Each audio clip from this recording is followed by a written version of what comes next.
De retour. Bonjour Amina. Bonjour, ça va Chouaki, ça va? Très Très bien. heureuse de te retrouver. D'abord avec les couleurs de mon équipe Bah préférée, oui, Yusma. bah oui. On a gagné le Barah. Mabrouk alikoum. Seul, tu as pensé à moi le J'ai Barah. beaucoup pensé à toi Amina. Merci. Donc, je dis bonjour à tous nos amis en Algérie et à l'étranger. Oui. Donc, les fidèles de Bonjour d'Algérie, toujours Les fidèles de ta dans le rubrique cadre, aussi. voilà, et dans le cadre du mois du patrimoine. J'ai l'honneur, c'est un hommage qui sera rendu à une figure emblématique de la chanson algérienne. Il s'agit du grand Amimar, Amimar, Oui. Amimar On pour vient les d'écouter intimes. d'ailleurs. Hein. Voilà, donc Amimar, Amr Zahi, Cheikh El Bled, à travers un invité. Donc j'ai l'honneur de recevoir aujourd'hui un collègue. Il a passé des années dans le plus beau métier du monde, le journalisme. Oui. Il est aussi écrivain, c'est Monsieur Saïd, donc qui vient de publier son sixième livre, son sixième ouvrage, Une légende de renouveau de la chanson Cha'bi. C'est un travail. Marhaba bik. Bonjour monsieur, merci d'être venu. Merci de m'accueillir. Merci beaucoup. Donc Amel, c'est un travail de recherche, une biographie qui relate la vie de Amr Zahi. D'ailleurs, je conseille à tout le monde de le lire, qui s'adresse aux mélomanes, aux amoureux de Amr Zahi. N'est-ce pas? C'est un livre tant attendu par les amoureux du Cha'bi, n'est-ce pas? Oui, c'est un livre très attendu. Parce que j'ai remarqué que autant on aimait Amr Zahi, mais autant on l'ignorait. C'est vrai. Vous ne connaissez pas trop sa personnalité? C'était une personnalité mystique, mystérieuse, avec beaucoup de secrets, beaucoup grande de sagesse. non-dits, beaucoup de sagesse. Et c'était très difficile de cerner, de contourner les éléments de sa vie. Donc on l'a fait. Donc ça nous a pris 3 ans de recherche.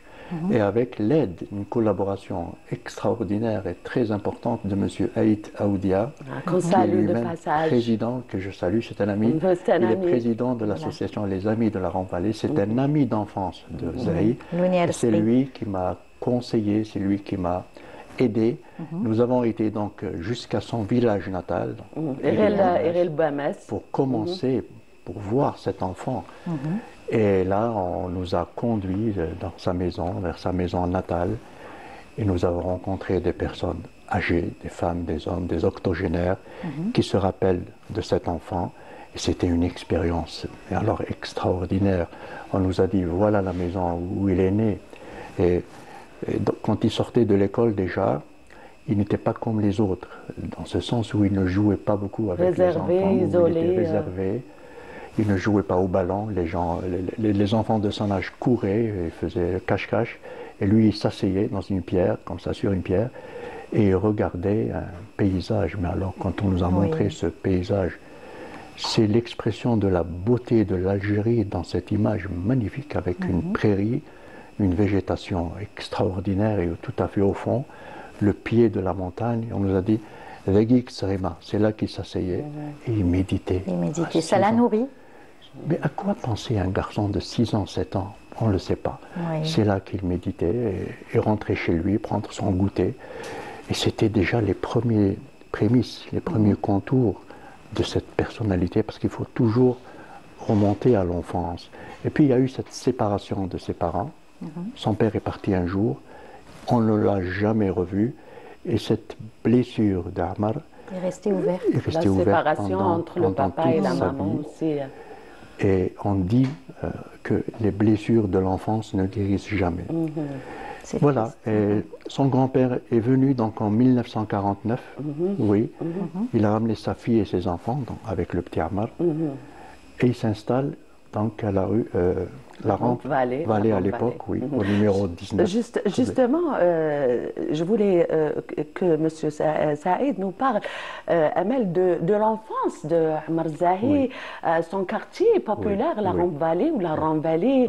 C'est là qu'il a grandi aussi, du café mythique Haouchine.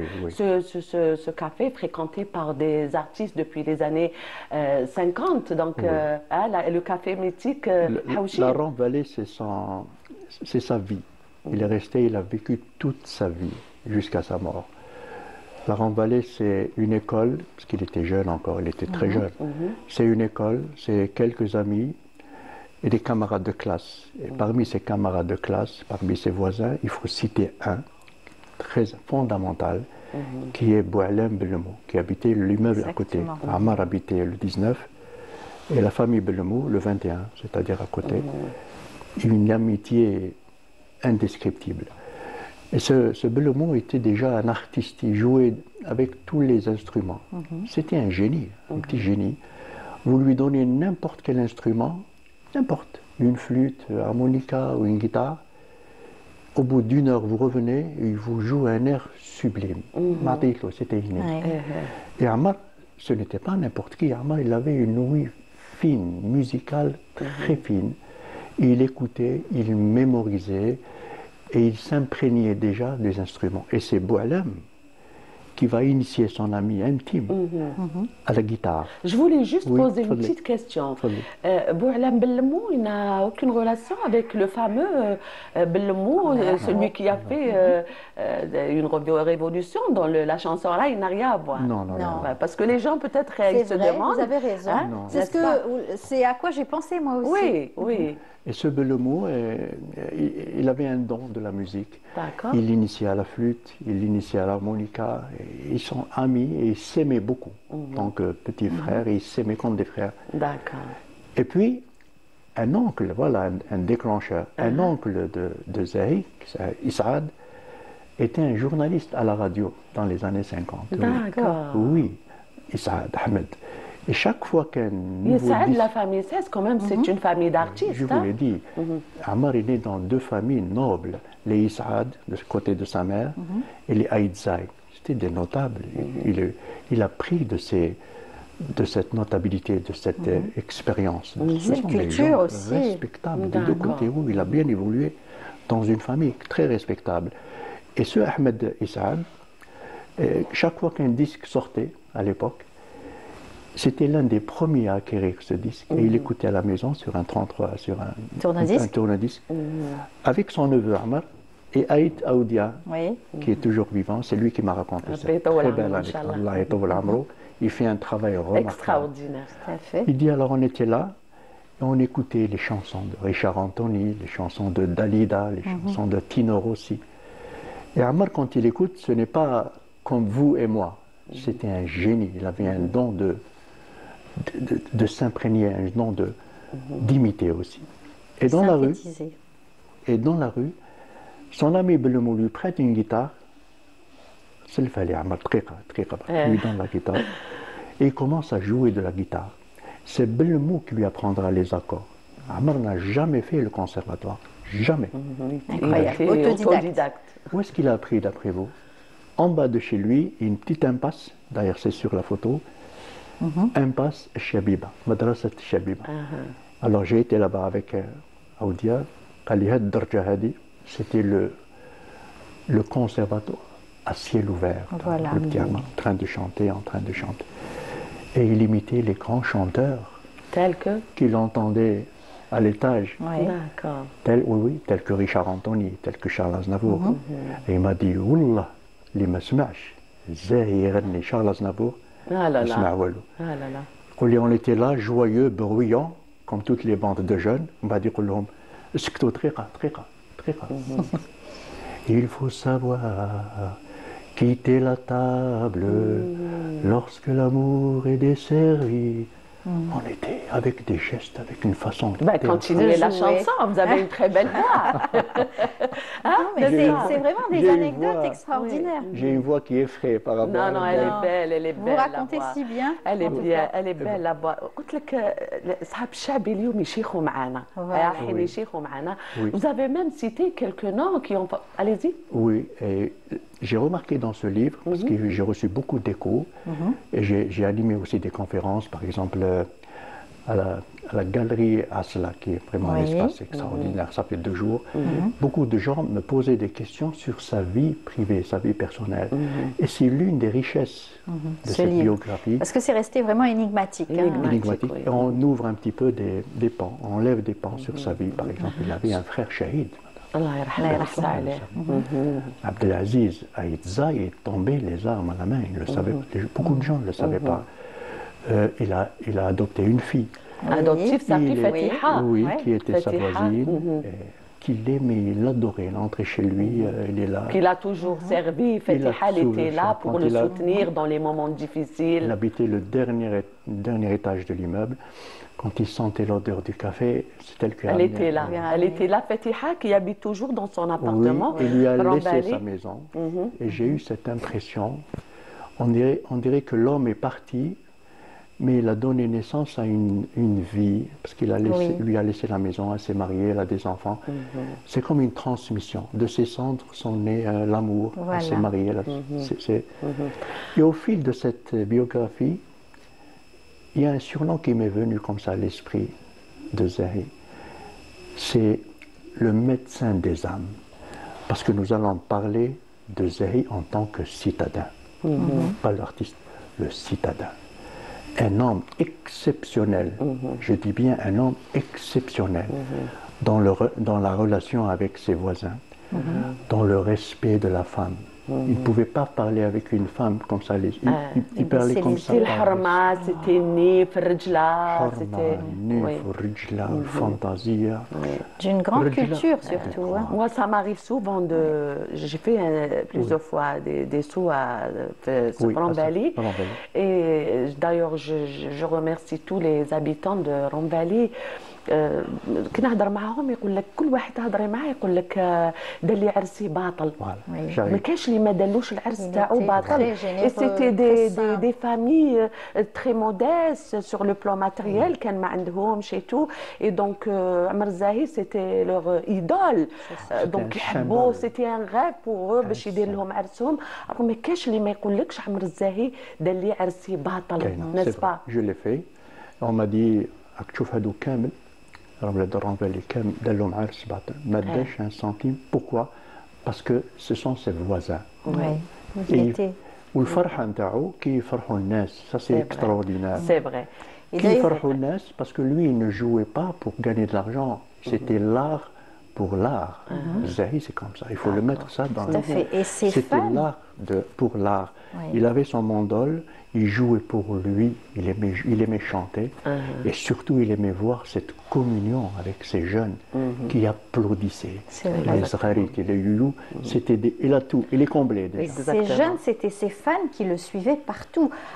J'en connais pas mal, c'est des jeunes qui aiment le Chabi, qui aimaient par-dessus tout Amar Zahi, qui le suivaient, qui savaient exactement quand est-ce qu'il allait animer un mariage. Donc ils allaient poursuivre comme un concert. Exactement. Phénomène. Et comment il est venu au Chabi? Amar Zahi n'était pas fervent, n'était pas chaud, il tournait le dos au Chabi, il chantait autre chose. Un jour, Lounis Aoudia lui dit, Amar, tu chantes bien, pourquoi tu ne chantes pas Yanni Chabi? Il lui dit, Chabi, il n'a pas évolué, toutes les musiques du monde évoluent. Il aimait beaucoup la musique hindoue, ça l'émouvait. Il aimait beaucoup les chants espagnols, l'andalouse. Il aimait par exemple Manitas de Plata, c'était une idole pour lui. Et la musique classique. Mais pour le Chabi, alors non, ça n'a pas évolué, ça fait un siècle que c'est la même rengaine, c'est le même refrain. D'accord, je n'ai rien dit. Le lendemain, je sors de chez moi, je vais à la wilaya, et il m'appelle Amar Zgali. Lounis, اجي قالوا اني اروح دقيقه قالوا نوليو للشعبي. Lounis قالوا ça y est, on a parlé, خلاص هدرنا. Non, non, non, بس دقيقة دقيقة دقيقة. Il parlait comme ça. البارح سمعت أغنية تاع الشعبي كيما نحبها أنا. شكون؟ بوجمع العنقيس. C'était son maître spirituel. Le premier, c'est Boujma Langhis qui a ramené, qui a imprégné le chabi dans l'esprit de Zahi. Le mot côté musical, côté instrument. Et le texte. Et le texte, la chanson chabi, c'est Boujma Langhis. Il faut rendre à César ce qui appartient à Justement, vous avez, Amel, il a cité les noms des artistes qui ont eu l'honneur de le former. Oui. Entre autres, vous avez cité Qadour Bachtoudi, Lahlou et plus tard c'était Mahboubati qui a fait un ravage dans la chanson, une révolution dans la chanson chabi. Oui, exactement. Comment que ça s'est passé? Septembre 1963, la première soirée Taou, c'est dans le livre avec la photo de la terrasse, j'ai pris la photo. Rue Papin, c'est juste derrière chez lui, il y a le grand virage, il y a une rue en escalier qui monte vers Babjdid. On lui a dit qu'il y a une arste à l'Arabi, il était jeune, il avait 20 ans. Tu as bien oublié non? Non, non, je voulais. D'accord. Je me suis vraiment appris. D'accord, d'accord. Moi j'habite à Albiar, mais je connais bien le. Je connais rue par rue.